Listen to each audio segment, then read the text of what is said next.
motherfucking loud spot. That's right, you're listening to the almighty Hot Zone, doing the intro to the Loud Spot podcast. You're goddamn right, we're doing intros for podcasts now. And if you don't like it, you can suck the entire circumference of my Wayne Tretzky with the squeals and the drops. P1E goes on till it pops. Cannonball, don't trust a cop. Johnny Spotswood just don't know when to stop. Yeah, and if you don't like it, you better take your ass up to the snooty box, cause this is the Loud Spot. Okay, see you later. What's up, everybody? You're listening to the Loud Spot with Sebastian. I have a special co-host on tonight, Stephanie Sutera from the band Sonorous Rising. What's up, Stephanie? Hi, Sebastian. And hello, listeners. Yeah, I really want to talk about you wanting to start a podcast, which I think is super cool, and you asked on Facebook for names.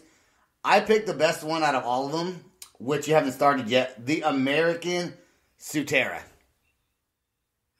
Yeah, I like that. I definitely want to use my last name for that, just because there's not a lot of Suteras. I mean, there's two famous Suteras, and it's Camilla Sutera, and she designs wedding dresses. She designed the dress for the video November Rain for Guns N' Roses. And then there's Peter Sutera, not the singer because it's spelt differently. He was on the Brady Bunch movie. Oh, really? Like that from the 90s. But those are the only two that I know. Yeah, I don't know. So I think... I don't know either of them. No. But because I said the American Sutera, you have to use that. I'm just letting you know. Okay. I made it public. Okay. I made it public, so you got to use it. If somebody else owns that name, you better fucking do something else with it. Name your podcast something else. Relinquish it to me. What's your podcast going to be about? Well, we're kind of living in a very crazy time period in America. So I do want to talk about politics and current events, things that are happening, not only just in this country, but in the world in general. And I'm really interested in that. But I also want to talk about history, because sometimes you might not understand a current event if you don't understand how we got to that place that we are now. So I want to, talk about, if I want to talk about Iran, I will talk about, Operation Ajax when we overthrew the Shah of Iran in the 50s. And then you kind of see the start of where we're not really friendly with them anymore, and how our relationship with them got so bad in the first place. Or, we meddle in a lot of different countries, unfortunately. And, big topic recently is Venezuela.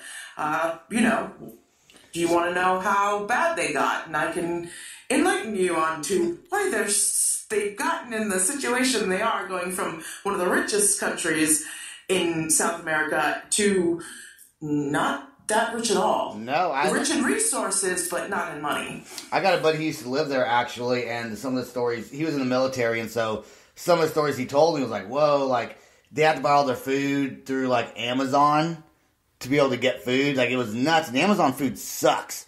Every time I eat Amazon food, I have diarrhea for, 2 days. Don't eat Amazon gummy bears. I'll tell you that right now. I've only ever ordered things like chips, but they were already a brand name from, Lay's. Yeah, no, these are Haribo gummy bears. They just weren't, they taste a little bit different. It's to me, Amazon food is like Taco Bell. You know what you're in for when you eat it, but you still like it. Tastes good, but you pay for it later. That's right. It sounds like you're kind of set to, sounds like you're kind of prepared anyways to do a podcast, unlike me, who was completely unprepared when I started this, and I still don't know what the fuck I'm doing, but I'm doing it anyway. I want to get you on the podcast more, maybe for you to just practice being on a podcast, which would be good, but also I kind of like your personality, and I like listening to music, and you're very diverse with what you listen to, right? You sing different styles, and listen. I would assume you mostly listen to punk rock, but I listen. Well, it is one of the main things I listen to, yes, but I'm all over the damn place. Well, this podcast is going to be a straight punk rock podcast, and I think all the bands in, well, you're in one of them, and then you know the other one personally. You know all these bands. Yeah. Yeah, I do know them all. These are all. They have some loose connection to me. This is your podcast now for tonight. Fantastic. One song we didn't get to play. There's 2 songs that we want to play when you guys were featured on the podcast, and we didn't play them. And one song is by Sonorous Rising, "Blind and Complacent." So what is this song about before we... Can we even say spin it? Because it's not like a record. Like I always say I'm going to spin it, but I'm not really spinning it. I'm just pressing play. Well, you shouldn't have told him. You could have gotten away with it. Oh, I could have. Damn it. I'm going to edit that out. No, I'm not. What's this song? What's this song about?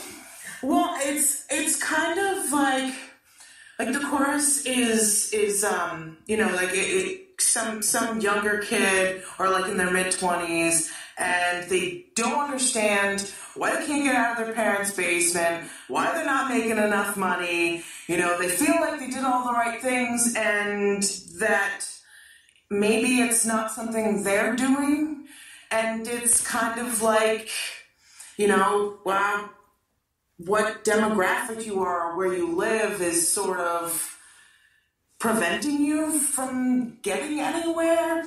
So it's kind of like, don't be so damn hard on yourself. Maybe it's not you, and if you are working at it and doing what you think you should be and you're still not getting anywhere, maybe it's not your fault. Maybe it is not your fault. So let's play "Blind and Complacent," but maybe it is your fault. It could be their fault, though. Oh, no. I got a friend named Robert. Definitely his fault.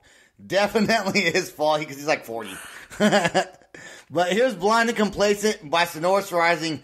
Cannot wait. Hey, Stephanie, I know you look worried. He doesn't hear my podcast. Don't worry about it. Yeah, no, poor Robert. No, he doesn't listen to this, I promise. And if he does, he doesn't. So here we go with "Blind and Complacent," Sonorous Rising.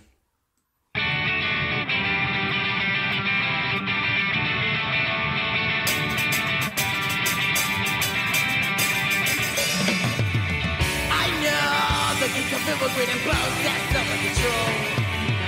I know they don't know what they think while utilizing pushing the goals. Simply, but they can play stand. No, money to get out of my face when you get stuck. And down on your luck. Simply, but they can play stand. No, money to get out of my face when you get stuck. And down on your luck. Making you feel ashamed.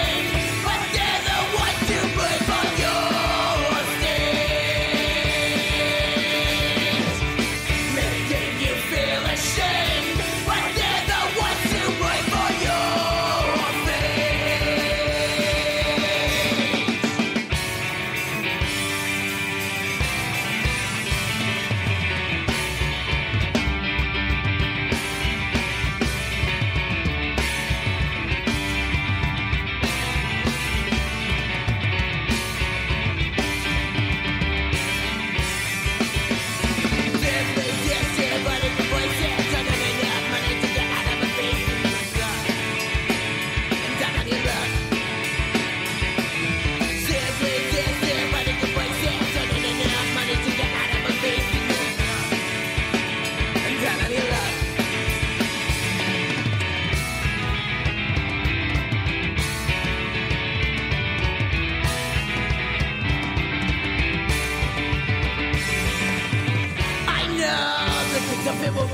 I love your guys' band.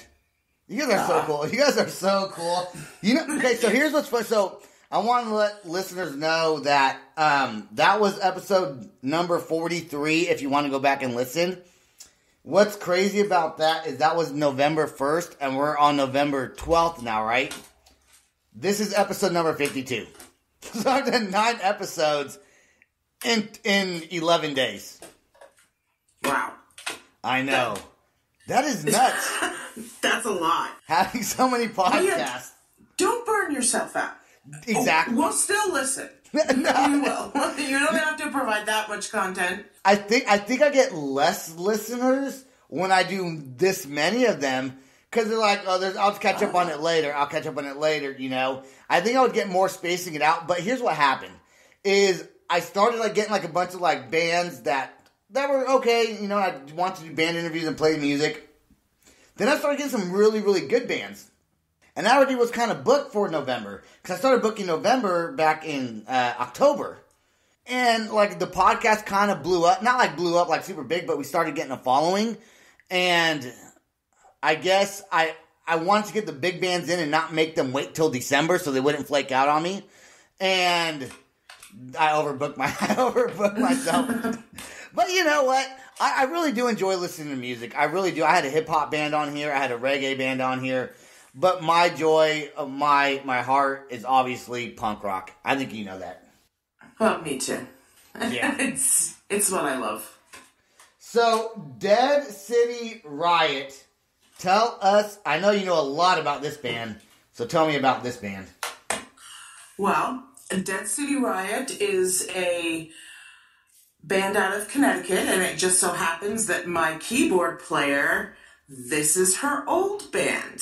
But it's great. I mean, I still listen to it myself, because I love it so much. I would say that the genre of this band was given to them by the Germans.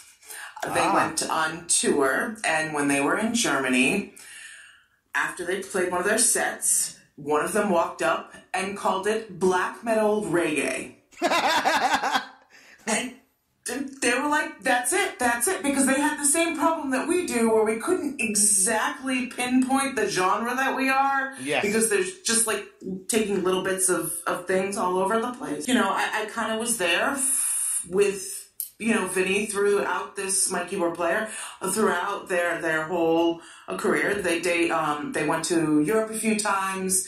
They did a tour in Canada that I went with them, and they toured with, in that one was with Oi Polloi, which is like one of the biggest anti-fascist bands in the world. They're from Scotland. They're amazing and total sweethearts. Awesome. Like, I just enjoyed them so much.